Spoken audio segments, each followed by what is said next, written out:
Update कयूं अवांखे अहम ख़बर आहे भिरिया सिटी मां तालीम खाते नवन भर्ती थियल 15 उस्तादनि खे ड्यूटियुनि तां गैर हाज़िर ॼाणाए बरतरफ़ करे छॾियो आहे जंहिंजो नोटिफिकेशन पिणु जारी कयो वियो आहे। भिरिया सिटी में ब्रेकिंग न्यूज़ तव्हां सां शेयर कयूं पिया। तालीम खाते भिरिया तालुके जे 6 नवन भर्ती उस्तादनि समेत ज़िले जे 15 नवन PST ऐं JEST उस्तादनि जा ज्वाइनिंग ऑर्डर कैंसिल करे छॾिया आहिनि। ॼाणायल उस्ताद ज्वाइनिंग खां पोइ लगातार ड्यूटी तां गैर हाज़िर रहिया। नोटिफिकेशन में ॼाणायो वियो आहे त बरतरफ़ थियलनि में गुनवा शाह, हिना, अतहर हुसैन, मसूद अहमद, नदीम अहमद ऐं नज़र हुसैन शामिल आहिनि।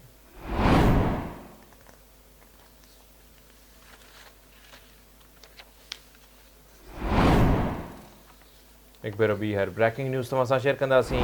भिरिया सिटीअ मां तालीम खाते भर्ती थियल 15 उस्तादनि खे ड्यूटीअ तां गैर हाज़िर ॼाणाए बरतरफ़ करे छॾियो आहे।